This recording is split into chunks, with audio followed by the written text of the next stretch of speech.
been a blast. Teenage dreams and neon screens. It was all bad, you know what I mean. Like, you know, it's like whatever, together forever. We're never gonna sever.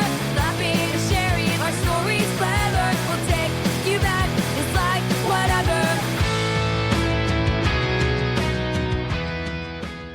Welcome to Like Whatever, a podcast for, by, and about Gen X. I'm Nicole, and this is my BFFF, Heather. Hola. So I want to start this week talking about the Jeopardy champion that's going on right now. Okay. Do you watch Jeopardy? I do not. Okay. His name is Jamie Ding, and he is, I want to say he's won like 21 or 22 games, and he's up to almost like $700,000. Holy like, Moses. He is winning big, and he is crushing fools. It is great. You know, these people are so smiley when they get there and they get started, and then by the end of the first round, he's got like 8,000 and they're like in the hole. And it's just a massacre every week or every day. But the thing I love the most about him, I'm pretty sure he has a touch of the tism. His favorite color is orange, and that's all he wears.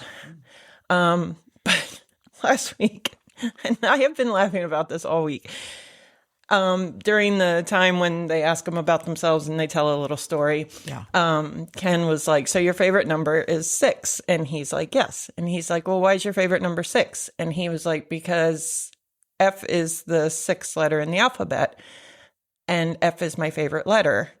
And Ken's like, and why is F your favorite letter? He's like, because I found a stick once when I was little that was shaped like an F, and I still have it. Here's this super smart, nerdy guy. But the way he gets to that, his favorite number is 6. Just, I mean, it's adorable. It's so cute. It makes a lot of sense. It does. It does. F's his favorite letter because it's a good letter. Yeah, because of his stick. And 6 is his favorite number because F is the 6th letter in the alphabet. It was so cute. Oh, you know what? What? So if F is the 6th letter, H is the 8th letter. And what's my favorite number? Wow. Yeah. See there? I didn't even do math for that. See, Jamie Ding just helped you figure out. I know. I did. I've always had a thing for 8, and I don't know why. There you go. Now I do. Yep. Look at me. Figuring yourself out. No. So this weekend was, well, it was Masters weekend. Let me start with that. Oh, first, Yes. before we go into the weekend, I just we would like to say, good to see our friend Pat not under the weather anymore. Correct. So Yes. won't say anymore, but for sure. Yes. Good. Glad you're feeling better, Pat. So I love the Masters. It's one of my favorite sporting events of the year. Yes. And I had it on Thursday and Friday in my office on my phone the whole day that I worked. And then I woke up Saturday with a migraine, which was awesome because the weather here is insane. Yeah. We're like in a heat wave now. And then it's going to drop back down to like, I don't know, -10 next week. Yes, exactly. And my sinus can't take it. Pretty sure it's at -10. And it didn't break till Sunday night. But the good news is I got to watch a lot more of the Masters than I normally do because I was forced to just lay there because I felt like death. Right. And my roommate would even stop by and she'd be like, you look awful. She's like, your whole face is swollen. I'm like, yes, yeah. I know. I can feel it. I did try like hot showers. That makes it feel better for like an hour. Right. I was putting pots of water on the stove with steam and just standing over it. I was so desperate to get rid of it. But the Masters was fun. Rory won for the second year in a row, which was crazy. I was actually rooting for Connors because I had taken him at a long shot to win, and he was tied for first going into Sunday. But he didn't win. And I like Rory okay. And then I had to pay to watch the earlier stuff because that's when John Rahm was on, and he is my favorite, even though he's gone to live. I just love his butt. He's got a big butt, and I love it. And I saw him in person when I went to a PGA thing once. Well, not thing, a PGA tour. I guess. Yeah. He was walking towards me and I had to go over this bridge, and I stood right there like an idiot with my phone, just giggling as he walked over the bridge.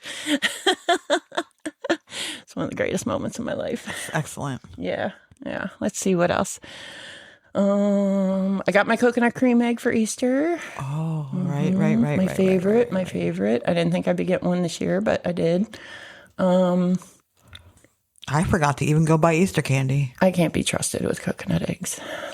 Did you eat it all at once? I saved a tiny piece for the next day. But yes, I pretty much. And I'm talking the big coconut eggs. I know what you're talking about. Yeah. I literally can't stop. Like, I'll put it away and then just sit there and think about it till I go get it again. Like, they are my favorite. But I don't know how people stop cravings. I don't either. And I don't care to know. No, because I can hear it. Absolutely. Yeah. Like, I literally can't stop thinking about it. I'm just like, you might as well just get up and go get whatever it is. Yeah. Because I'm not going to be able to fall asleep tonight. You might as well eat it now and be sad tomorrow. There we go. Then worry about listening to it all night. Was it bothering you? Because then you won't sleep.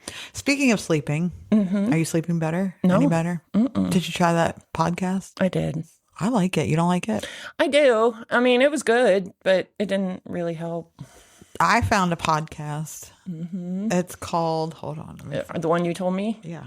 Dead Sleep. Dead Sleep. And it is, if you're a true crime fan, it is, she just tells you true crime for you to fall asleep to.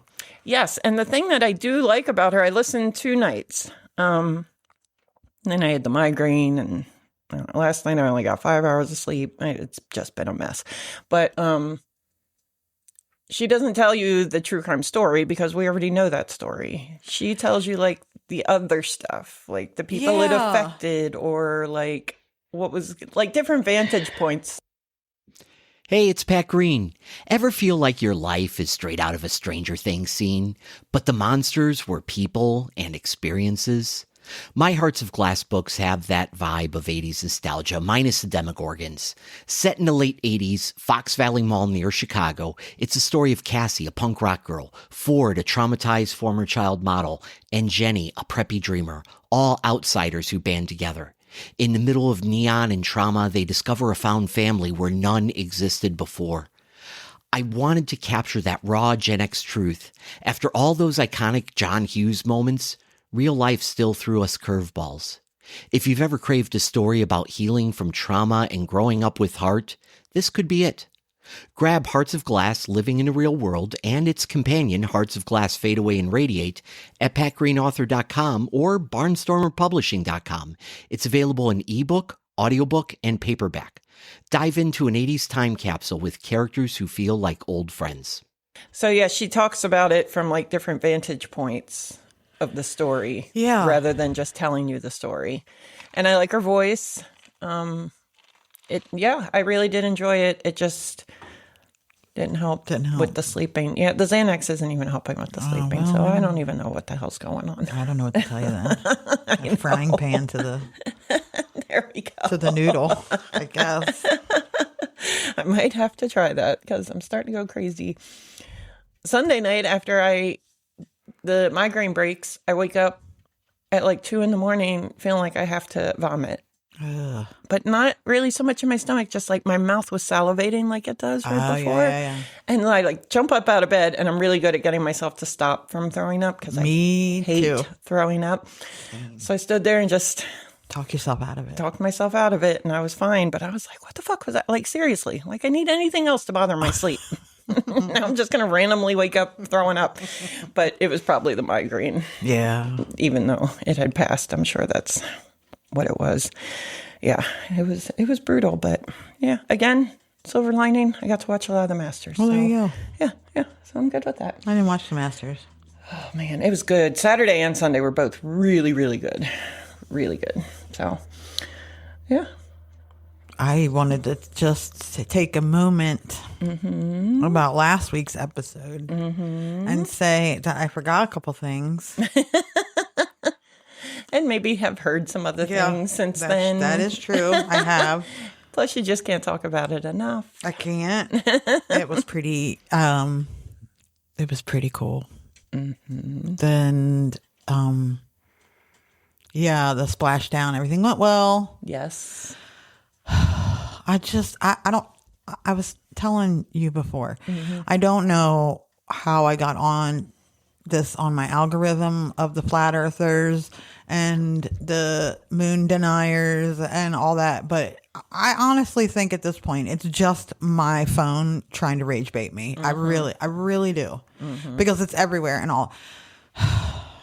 And the one that's just like possibly like I can let it go that you don't understand math, the math required to go around the moon, like trajectory, and I can let that go, that you can't understand that. I can let go that you cannot fathom how far away the moon is. That would be me. I can let it go that you can't understand that when a photo is taken on film, it is different than when it is taken digitally. I can let it go that you don't understand what a composite photo is. What I can't let go is saying that when the pod came through the atmosphere at however 2,500 degrees and it hit the water, that it did not make steam. In the 6 full minutes it took from the time the parachute opened until it hit the Pacific Ocean. In our atmosphere. Yeah. Where planes fly and get ice on them. Where clouds live that are just ice. Where there's hardly any air. Plus, they wrap it in tinfoil, kind of, so that burns off, which takes the heat away. Like, I can't. Like, it's funny that they can't understand why there's not steam, but they can comprehend why the thing doesn't burst into flames. Right? Coming through the atmosphere. Right. That would be the part where that is the part I was like, how is this happening? Like, this is the most terrifying thing, and I can't even fathom what it's like to be inside of that thing, moving that fast, that hot. Yeah. Just not on a wing and a prayer, but it has to kind of feel like a wing and a prayer at some point. Yeah. And then to just splash down. And then you have to hope that you're in the right spot. Yeah. There is a gorgeous, that's only like 3 or 4 seconds from the ISS of it coming into the atmosphere. And it is fucking, I don't care. I can die tomorrow because I saw video from the ISS of it. Now, had I been on the ISS, I'd be like, that's it. I'm going outside. Nothing can top that. Nothing. Oh man. Yeah, it was just so perfect. Everything went so perfectly. Incredibly perfect. Yeah. Just absolutely. I saw a meme yesterday that said, every time I arrive exactly on time anywhere now, I'm going to say I made it on NASA time. Because it really broke down by the second. I mean, and that's, okay, here's the other thing. Conspiracy theorists. Again, how in the world would they keep this many people quiet? Never mind, they've been broadcasting live the entire time it was up there. So you could literally see what they were doing nonstop. Okay, the other issue. Oh, well, they just got out of the capsule and just walked around like they were only in zero gravity for 10 days. It's not like they spent 6 years up there. And they also didn't get out and just walk around. For an hour and a half. They were helped out and then led over to sit down in the raft. And they sat in there for an hour and a half acclimating to gravity. Yes. Man, that would feel so weird. It Like, you know would. when your leg goes dead? Yeah. And like you realize really how heavy your leg is when there's nothing Yes. there to help move it. Like, that's what And your it- whole body would feel like. Never mind that they did exercise while they were up there to keep their shit. That's why they do that. Knuckleheads. Ah, I know, we even got rage bait on our posts. I know. I couldn't believe it. Let it go. Let Yeah. it go. Yeah. It's not a hoax.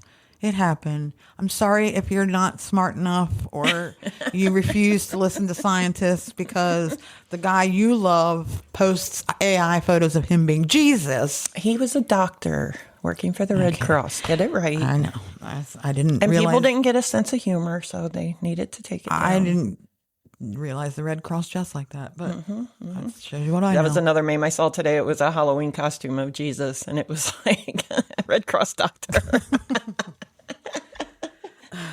And then I posted the meme you probably didn't see because you've been at work that said patient in Trump AI produced photo dies because he doesn't have sufficient health care. Man, the Jon Stewart. Yes. It does look like Jon I Stewart. know. He was hilarious because that was hilarious. So the things I forgot or actually didn't know about because I was too busy reading. Having stars in your eyes. Yeah, Yes. I got starstruck. So there was a 1-inch square of fabric from the plane used in the Wright brothers' first powered flight in 1903. So cool. An American flag that previously flew on the first and last space shuttle mission. I did hear that. There was a flag that was supposed to fly on board the canceled Apollo 18 mission. It got its chance. And there was also a memory card inside the little, I don't know if anybody cares enough, but the little guy they've been carrying around with them, Rise. Oh, yeah. That it was filled with a memory card containing the names of millions of people. I knew that. I'd seen that because I saw a special on that kid that created it. Yeah. Also, they reused for the launch pieces of both the Challenger and Columbia. And that had me in tears. That would make me nervous as an astronaut. There was something else. I don't remember because I didn't write that part down. There was something else that they took of both of them inside so that they would go up and come back. And that's pretty moving. I can't remember what else. Taylor Swift. Oh, The most important part. yeah. The one of them had a Taylor Swift friend bracelet on for his daughters, who are big Swifties, and he is a big Swiftie. What else was it about Taylor? I sent I it to don't you know. and then There I was forgot. something about one of her songs being used or a lyric.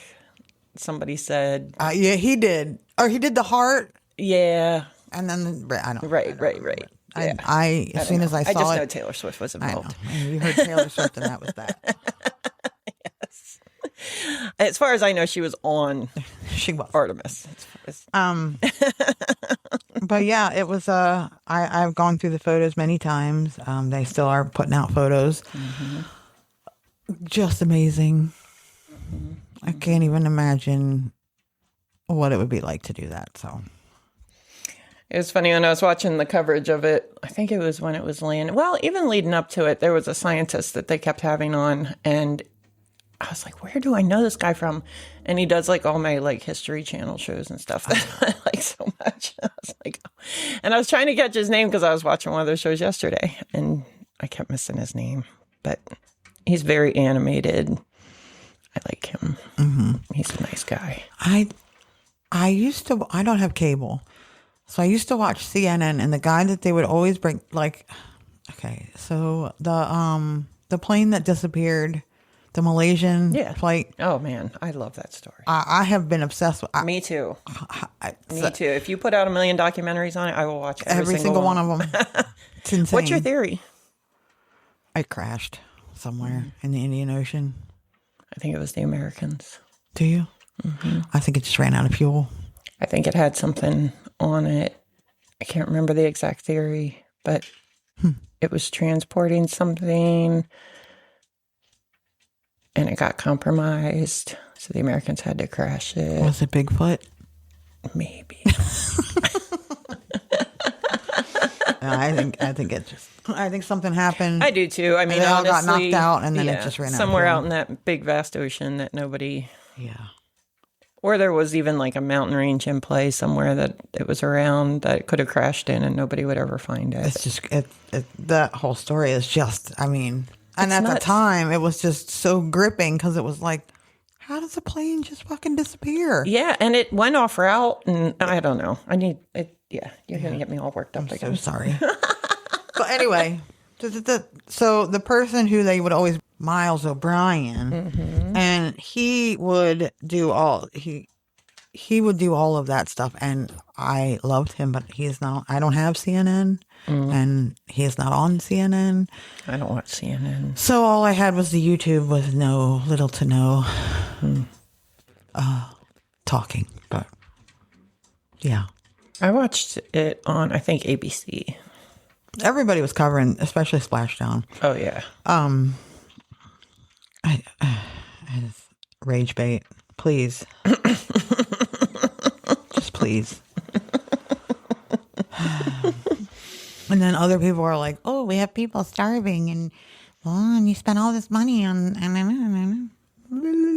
Look, I get it. There are people starving. There's always going to be people starving. I am one of those people sometimes. People have been starving since Gen X were kids. Yes. The kids were starving in Africa. Yes. So we needed to finish our dinner. Yes. And I didn't then. No. And sometimes I am starving. And sometimes I don't have money to buy anything but bread. So I eat bread and butter. It's close to payday. I ate a bagel for lunch today on my way down here. It was a busy day. And you have to understand it's two entirely separate things. First of all, right. SpaceX, Amazon, they're all dumping money into this. Right. Second of all, NASA is not really our country alone anymore. It's a conglomeration of a lot of countries. And this is money. NASA's not responsible for feeding people. NASA is not that. Their money is not earmarked for that. Maybe, I don't know, spend some of the ginormous military budget on the actual human beings in the military or who had served in the military instead of dropping bombs on places that we have no business dropping bombs. I don't know. Try that. Yeah, and while the AI generated thing was laughable, how mortifying is it that the President of the United States is arguing with the Pope? The man closest to God on this earth. I know. And he says he's not tough enough on crime and foreign policy. He's not a politician. No, he's the Pope. He's supposed to encourage peace and love and whatever else there. Yes, no war. Yeah, that's his job. It's his thing. He's not supposed to back the president and say, yeah, kill everyone that lives in Iran. All of them. Fuck yeah. God doesn't like them anyway. Yeah. Wrong God. Anyway, that's my 10 cents on things. Yeah. Stop rage baiting me. Yeah. I'm hoping that helped you to get some of that out. It didn't. I'll be angry as soon as I go back on Facebook today. I know. For the 1,800 more flat earthers that are like, oh, you can't prove the earth is round. Right. And if you come at us with it on our posts, we're just going to ignore you. Yeah, So shut up. Type away. We don't care. No, you're wrong. We're not taking the bait.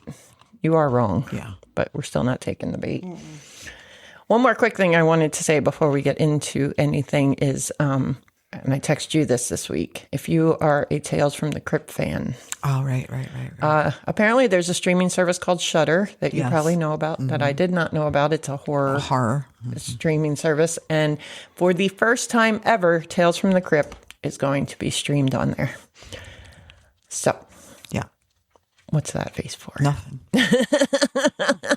My listening intently.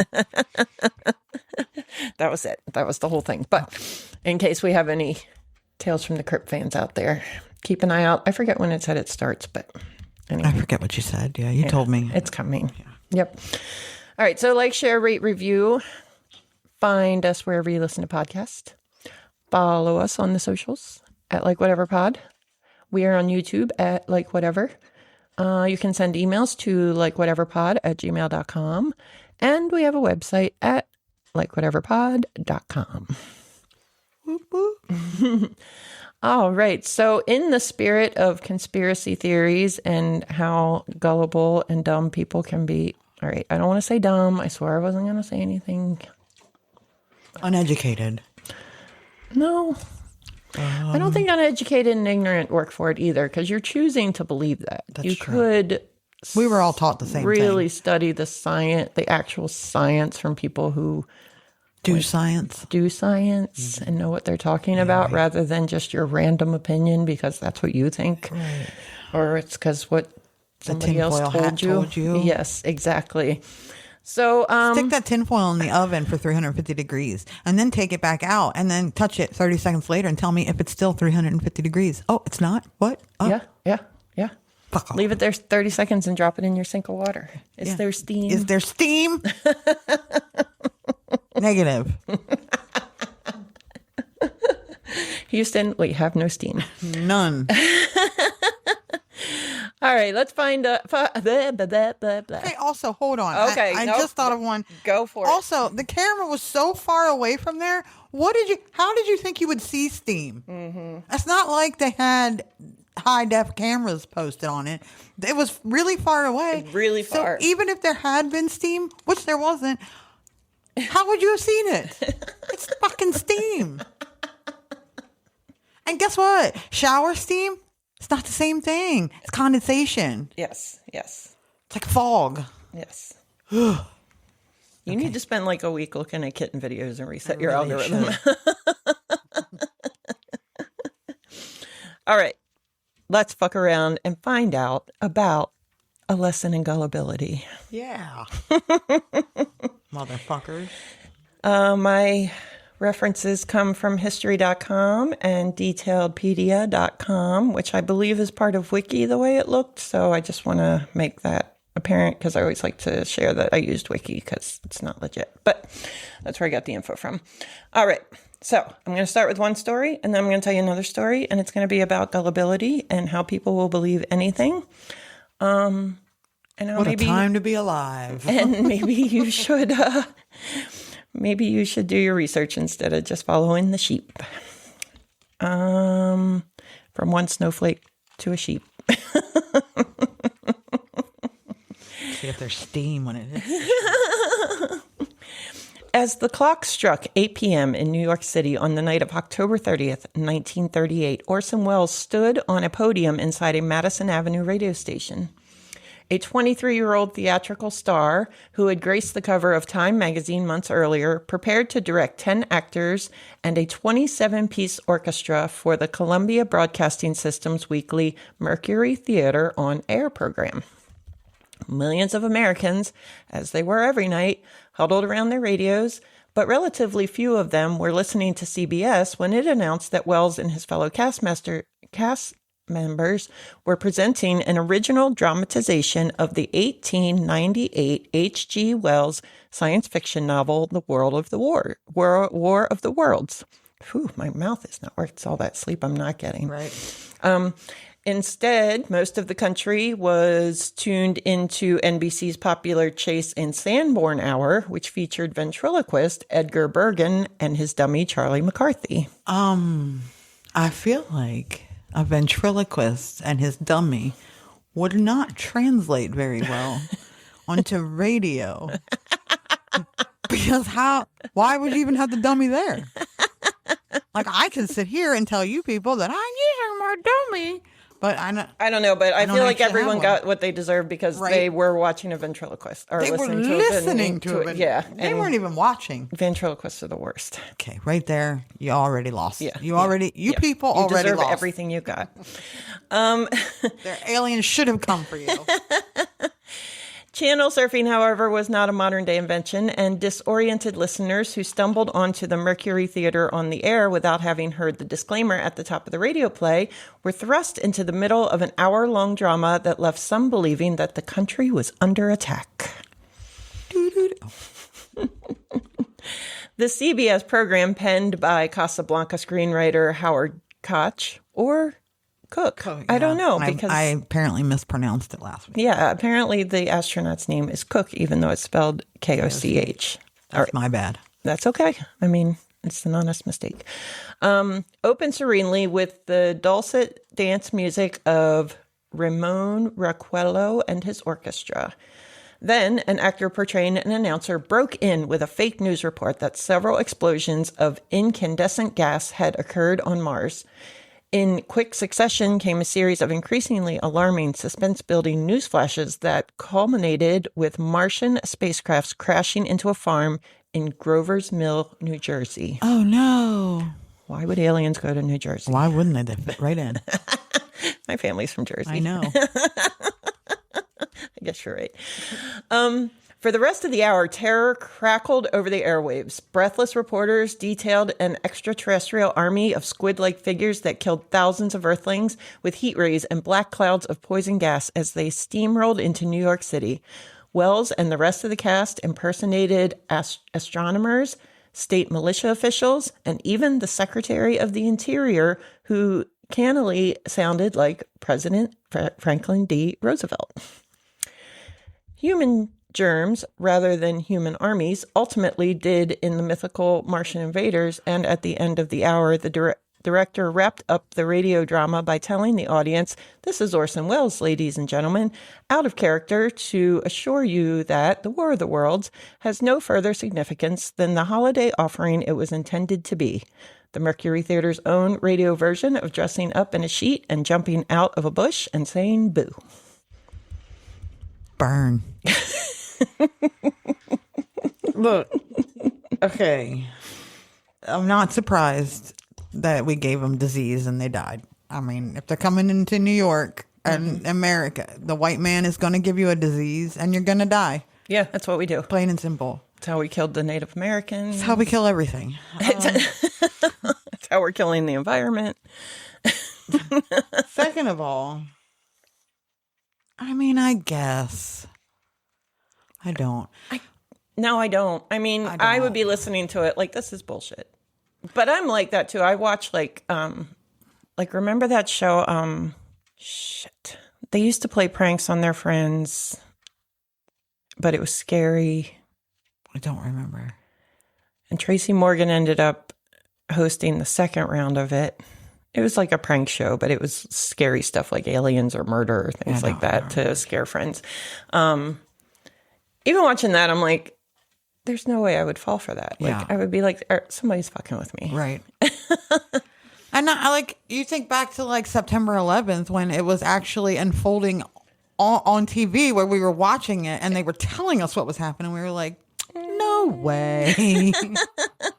Are you sure? You guys have taken this joke a little too far, I think. I mean, are you sure it was terrorists and not just 2, 3, 4 random planes just Yeah, that very first one, I was like, oh man, that poor pilot must have had a heart attack or something. And the other pilot must have been in the bathroom. Like, I don't know what happened there. And then the second one, I was like, another heart attack? I guess if you had, and I guess because I didn't live during the 30s, so I'm not exactly sure. Maybe they were all still malnourished from the Depression, and so they're not fully brain developed or whatever, but... Yes, and I know that this is pre-Gen X for anyone that's wondering, but it's a story we all heard as children. Like, I definitely remember hearing about this as a kid. Also, fun fact, if you want to kill aliens, you got to shoot them in the nose. Or play weird music. Oh, and then their heads explode. For some reason, this reminded me too. Dan Aykroyd has a show on like the History Channel. Mm-hmm. I forget what it's called, but it's pretty good. And it's about aliens mostly. But one of the theories of how aliens get here is that their eggs are planted on asteroids, and then asteroids hit the Earth. We just had one hit Ohio. Mm-hmm. There's probably alien eggs there then. And then the eggs. I feel certain that there probably already was alien in Ohio. Yeah. They're the cousins of the people from Florida. All right. The fright that Wells put into America, however, was much greater than he thought. Although the program included a reminder at intermission that it was a dramatization. Okay. Now you're really... Nah, I'm done. Okay. No. Thousands of anxious and confused listeners believed it to be real. They besieged police departments, newspapers, and CBS with phone calls. In New Jersey, ground zero for the fictitious invasion, National Guardsmen wanted to know where they should report for duty. Okay. Come on. And the Trenton Police Department fielded 2,000 calls in under 2 hours. All right, that doesn't make any sense because phones in the 30s, how many... That poor lady on that switch. How can I help you? How can I direct your call? How many phones did they have at the police department, though, for 2,000 calls to come in? I don't... That's 1,000 calls an hour, so over 100 and some per minute. That seems made up, Trenton Police. It does. You're exaggerating. In Providence, Rhode Island, hysterical callers begged the electricity company to cut power to the city to keep it safe from the extraterrestrial invaders. You wanted to cut the power at the end of October? What's wrong with you people? No. Shut your lights off then. Fear and anxiety had become a way of life in the 1930s, and it took little to rattle jittery Americans. The Depression, like you said, had emptied their wallets. And apparently their heads. The gathering crisis in Europe threatened to ignite into war, and just weeks earlier, the hurricane of 1938 had roared ashore. I don't know that one. Plus the Hindenburg disaster, which had been broadcast over the airwaves just the year before, was still fresh in the country's collective psyche. Do you feel a little bad for You him know now? what's crazy? That we don't use blimps. Remember you used to see I don't know if you used to see the Goodyear blimp all the time. All the and time. now it's... I know. Never. It used to fly over every sporting event. It And used to up fly and over the down the races. coast Yep. all the time. Up and down the coast. Yeah, it was You all just over don't the see place. blimps these days. Nobody cares about blimps anymore. No. Now we have droids. Is that the word? No. Yeah. Yeah. The things that fly. Is that a droid? I don't think it is. The drone. Drone, that's the one. Oh, good Lord. We're talking about how stupid these people are. These people are stupid. We got droids. The newspaper industry also felt unease from the increasing popularity of radio as an informational and advertising medium, and seeing a chance to strike back at its growing rival, it gleefully collected the sporadic reports of individual confusion generated by the War of the Worlds and weaved them into a narrative of mass hysteria. Newspapers reported suicide attempts, heart attacks, and exoduses from major metropolitan areas. That seems excessive. Hilarious. Like, if the aliens are here, where are you going to go? Where are you going to go? Not New Jersey. The New York Daily News printed the feverish headline, "Fake Radio War Stirs Terror Through U.S., along with the photograph of a war victim, a woman in a sling who had heard the reports of black gas clouds in Times Square and ran out from her Midtown apartment into the street where she fell and broke her arm. Similar stories of woe were printed from coast to coast and unleashed a media frenzy. Those newspapers showed the radio. This lady broke her arm. And we're going to report it. Yeah. We don't have no ventriloquists and their dummies on radio. With threats of lawsuits swirling in the press, CBS went into damage control. At a hastily called press conference, a doe-eyed Wells displayed his theatrical acumen and expressed his remorse and shock at the public reaction. I can imagine going into that press conference. They're like, "Listen, Orson." Everybody believed it. And he's like, "What? What are you talking about?" Now he thinks the prank's on him. Like, there's Right? no way. But at halftime, we said, JK, what, everybody turned the ventriloquist dummy back on at halftime? They needed to calm their nerves. They were like, "Whew, where is that weird guy with the dummy that we can't see? He could be talking with his mouth wide open. You wouldn't know." It's not very impressive to have a ventriloquist dummy on the radio. I can't imagine an invasion from Mars would find ready acceptance, he said, when asked if he pranked the country.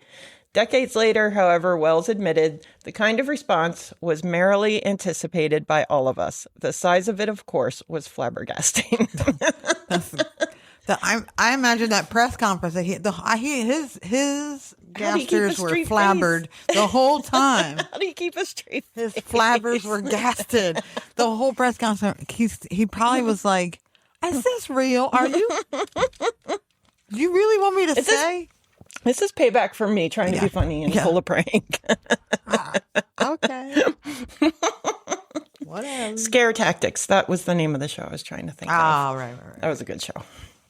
The Federal Communications Commission did not sanction CBS or Wells, and the radio dramatist quickly spun his Halloween trick into a treat. Thanks to what became known as the Panic Broadcast, the radio program signed Campbell's Soup as a sponsor, and soon after, Wells inked a deal to direct Citizen Kane, named by the American Film Institute as the greatest movie of all time. So I guess it worked out for him. I guess so. I don't know. All right, but it happened again. Bum, bum, bum. In 1968. It happened again last week. Oh my God, it happens every day now. This thing went around the moon. Like, that can happen. And then came down and landed in the ocean with no steam. And then a few days later, we found out our president is actually JC in the flesh. Like, crazy. Who knew? Crazy stuff. Knew. Crazy stuff going on. Who knew? The Pope's not a good politician. No. I'm just the world. What is going on? Upside down. It's upside down. The world is upside down. We are in the upside down. We're somewhere.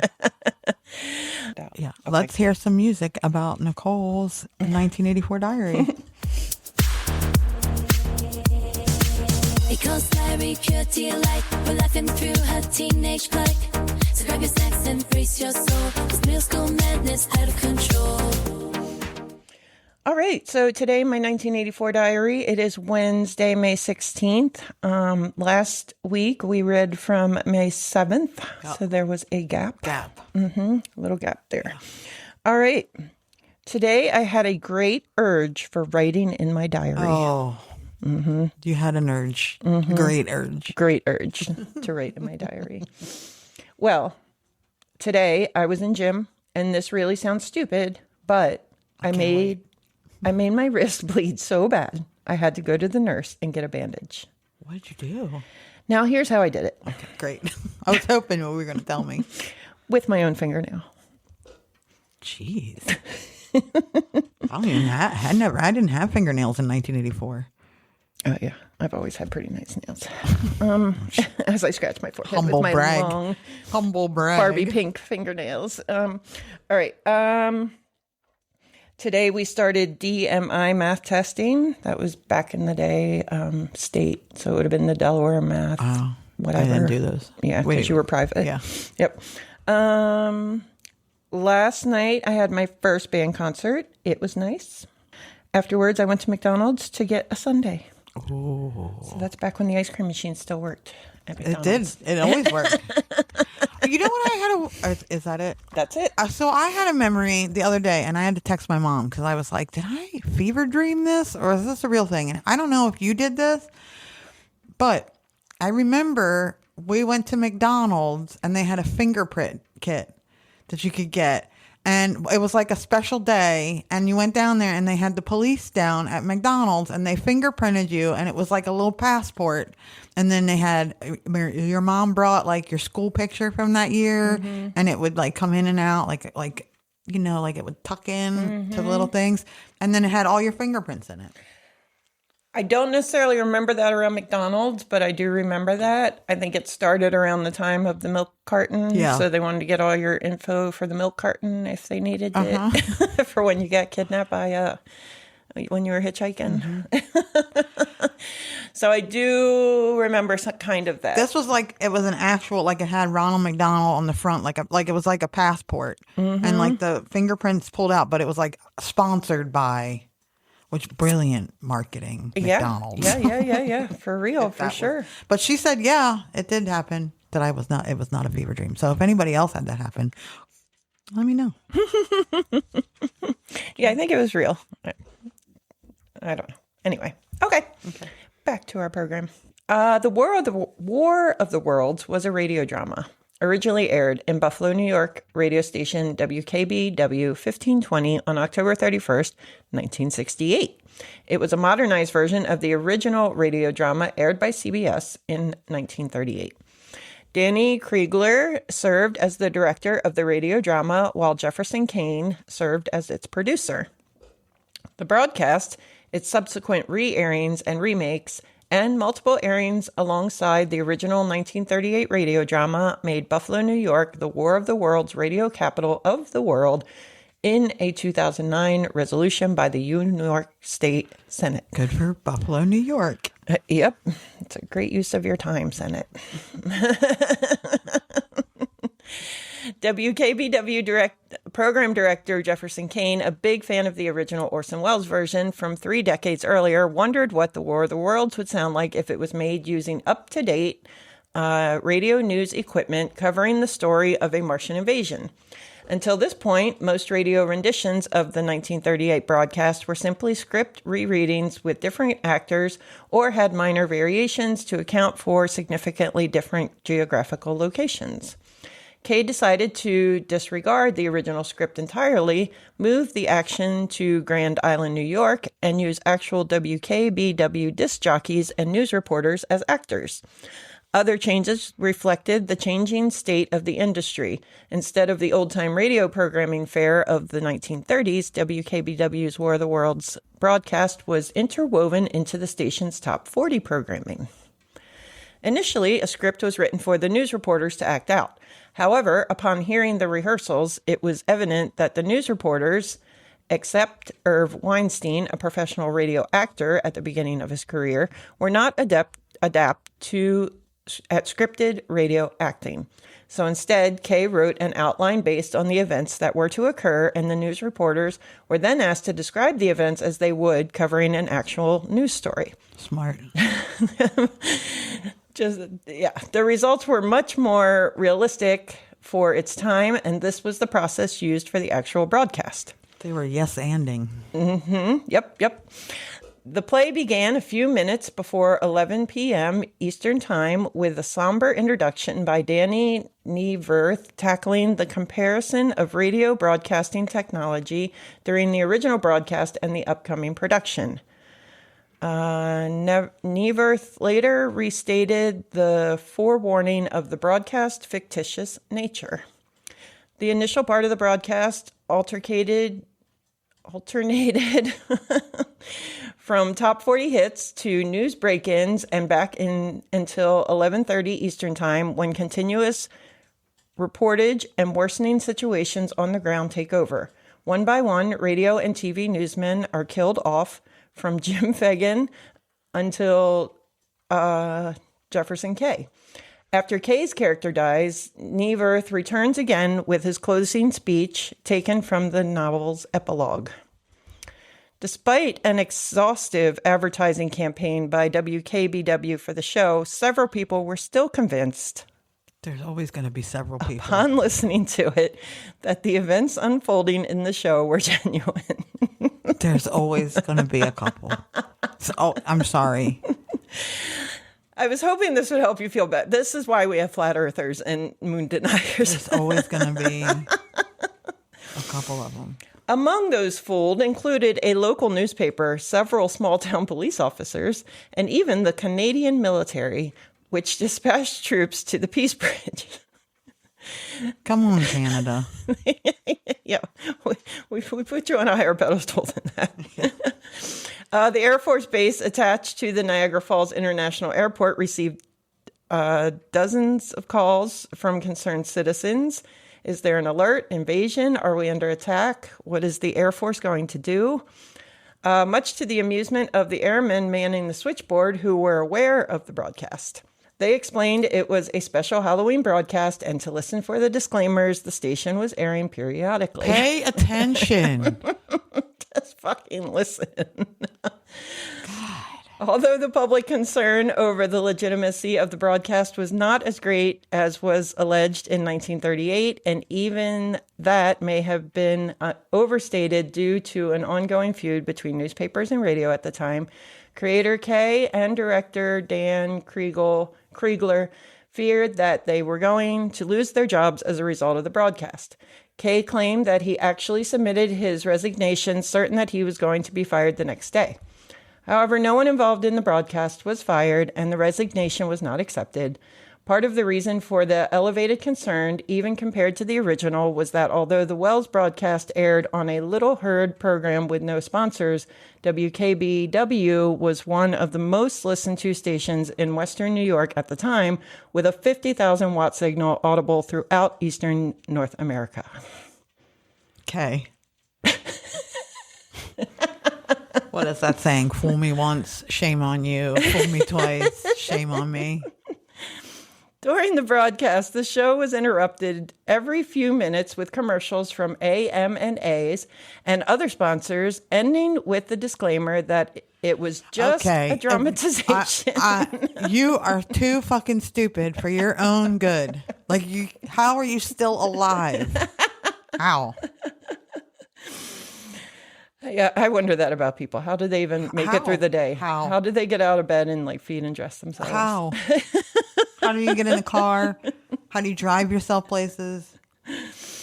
How do you eat without choking to death? I don't know. How do you remember to breathe? Right? Blink.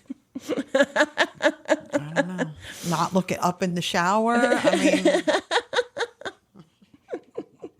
However, at 4 minutes before midnight, Jefferson Kay interrupted the taped events to give this disclaimer, but not until after he threatened director Danny Kriegler that he would rip the still playing tape off its machine and run along Buffalo's main street with it if he was not allowed to break in, as the number of calls received by the station from frightened listeners were getting out of hand.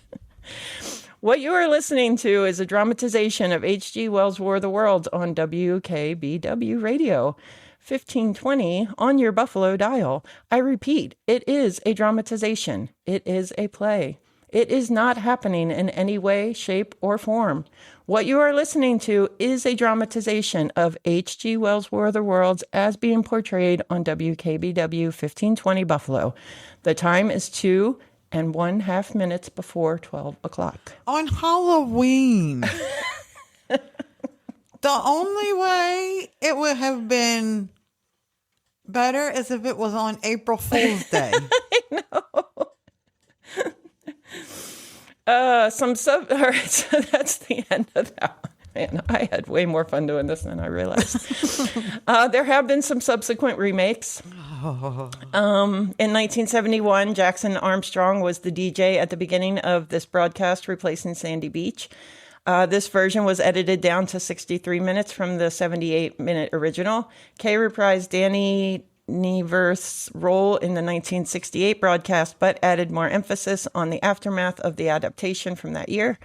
This was rebroadcast in 1988 by the station in commemoration of the 50th anniversary of the original broadcast.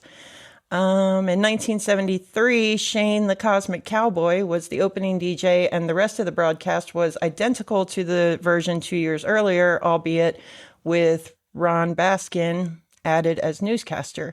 However, this version was not a standalone broadcast, as other WKBW-produced radio thrillers bookend this dramatization. Unlike the previous installments, the disclaimers of "this is a dramatization" has been placed before and after commercial breaks. WGWE rebroadcast this edition in 2012. So they had to put it before the commercial and after the commercial. I don't know. In 1975, considered by many to be the weakest of the versions, this edition contains sloppy editing done to eliminate on-air talent no longer with the station, notably Kay, who would later become WPVI's action news announcer until his death in 2012. 1978, coinciding with the 40th anniversary of the original Orson Welles radio drama KSEI in Pocatello, Idaho, adopted the 1971 WKBW version for their own staging of the War of the Worlds using this news department personnel. And in 1998, a totally new remake was produced by 97 Rock to commemorate the 30th anniversary of the first WKBW version. Kay and Weinstein, in one of his last appearances before his retirement at the end of that year, reprised their respective roles in the original, while personalities such as Don Postles, Larry Norton, Erie County Executive Dennis Gorsuch, and Mayor Anthony Masiello participated. This was rebroadcast in 2001. It was rebroadcast a second time in 2018. So, okay, I get it. Right. I get that in 1930, what, 8? Yes. I don't get it, but I get it.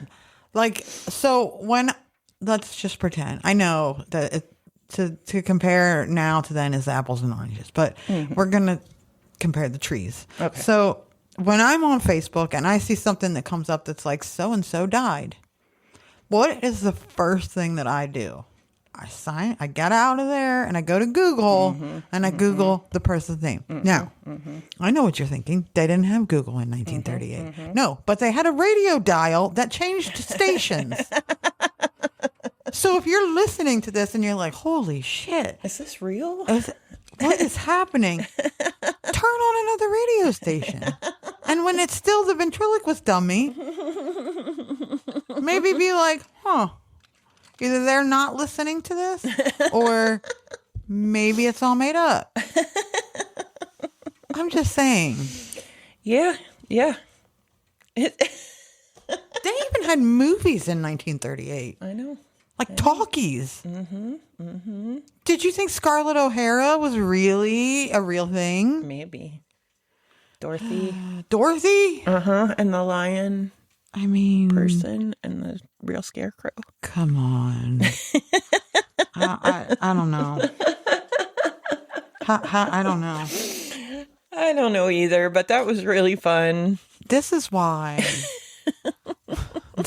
This is what is going to be our downfall. I'm going to tell you that right now. Look, sorry to say it, but because survival of the fittest no longer exists, True that. It's anybody can live.